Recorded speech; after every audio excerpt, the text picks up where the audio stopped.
Got some big updates on the Bud Light boycott, which at this point isn't even a boycott, it's a brand change because no normal person is going to drink Bud Light ever again, no matter how much apologizing or groveling the company does. And they just had an earnings call where the CEO was speaking to investors and they're in a panic. He said in part, we need to clarify the fact that this was one camp, meaning one advertising agency, one influencer, one post, and not a campaign. Well, it's a campaign now, a campaign against you. They're also going to be tripling their advertising budget during the summer, hoping to convince people to start drinking it again. And I've seen a bunch of comments over the last couple weeks saying that Bud Light is advertising on my YouTube channel, which is fine by me. Nobody here is going to drink it, so let them waste their money. And now a major LGBT plus group, the Human Rights Campaign, a big leftist lobbying organization that functions under the innocuous sounding name of the Human Rights Campaign, has slammed Bud Light for not defending transgender rights or standing up for Dylan Mulvaney because of all the heat and the mockery that that person has been getting over the last month and a half over all this. And somebody just posted this video from Fenway Park in Boston, which is quite revealing. Guys, this is so funny and bizarre. Look at that. That is the Bud Light. That is every single Bud Light stand here at Fenway Park in Boston. Every other beer booth has a line going back to the seats, but there is literally nobody in line at the Bud Light booth.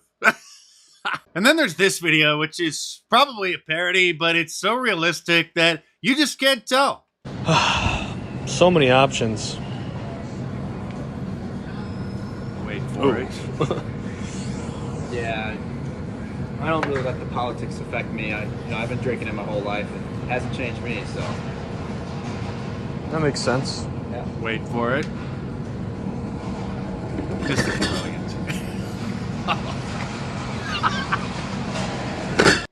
Somebody also made this Project Veritas parody showing Bud Light's new head of marketing. Yeah, the boycotts are pretty heavy at the current moment, and that's why I was hired. We are basically trying to turn the whole situation around. Okay, so do you have a plan ready, or are you working on it? We do. It's a secret, but I hope this is between us. So we are trying to appeal to a new market. Muslims. Muslims. But most Muslims don't drink. They don't drink alcohol at all if they're like a real Muslim. And that's the whole point. Because most of them don't drink, we can easily dominate the entire market from the beginning. Yeah, but isn't that a bad business plan? Exactly. Look, man, I don't know what people want us to do. Like, we went for the gay people, for the trans people, for the they and thems and all that. At the current moment, the only thing we can do is just to go for the Allahu Akbar people and hope for the best.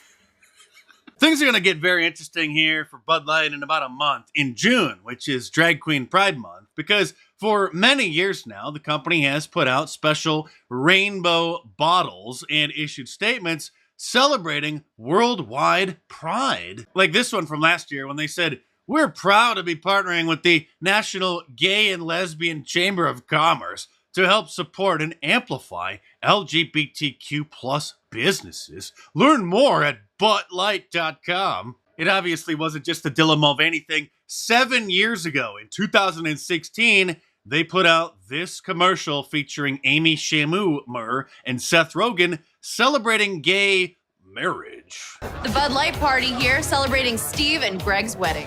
Gay weddings, they're just like any wedding. You've got cringeworthy speeches. Speaking of cringe, that's more than enough. But until just about last year, virtually every brand name conservative commentator, social media personality, Republican member of Congress were always too afraid to even mildly push back against such Marxist propaganda because they were afraid of being called homophobic. The Republican Party today, although the pendulum is finally maybe starting to swing back in the other direction. So the Republican Party as of last year is more liberal socially than the Democrat Party was under the Obama administration. This from the GOP chairwoman Ronna McDaniel in 2021. Happy Pride Month. The GOP is proud to have doubled our LGBT support over the last 4 years. We will continue to grow our big tent. Yeah, it grew so big, it became a circus. And in case you missed it, this is a promo that aired on Fox News just last year.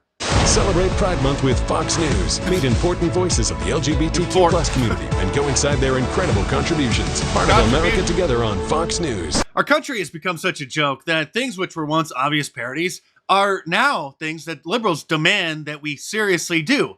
Like the classic series of Bud Light commercials from the 1990s, where there were various sporting events like a volleyball tournament and a pool tournament for women, where the first prize was Bud Light. So a bunch of guys who love Bud Light dressed up as women so that they could compete and win the free beer. Oh, and the U.S. Navy is also having a Bud Light moment after it was discovered that this is who they hired as one of their online ambassadors to try to recruit young people for the Navy. 24-year-old Joshua Kelly performs under the alter ego Harpy Daniels while serving as his squadman's administrative supervisor.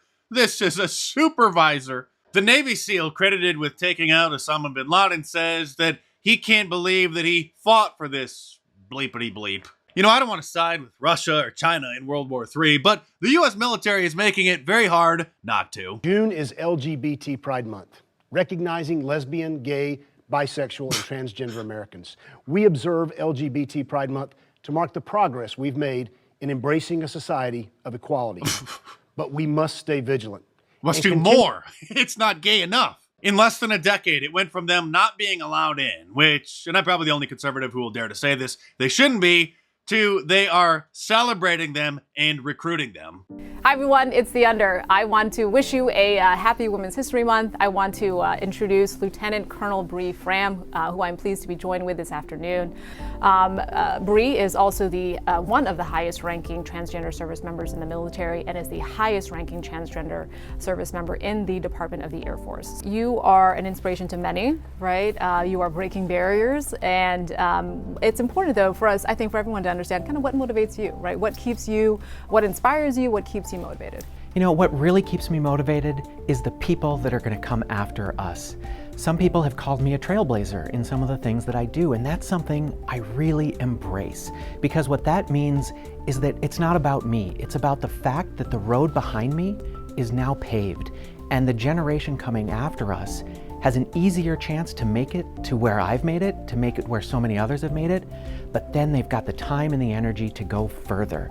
So if we can set the conditions where the folks after us get to do even greater things, I'm thrilled. And you're not supposed to talk about the side effects of Barack Obama lifting the ban on certain kinds of people joining the military. A lot of people are talking about my new Wanted for President t-shirt though, which you should order from my online store at markdice.com. I designed it to look like one of those old-fashioned Western wanted posters, so it has that cool distressed look. So head on over to markdice.com or click the link in the description below and check it out.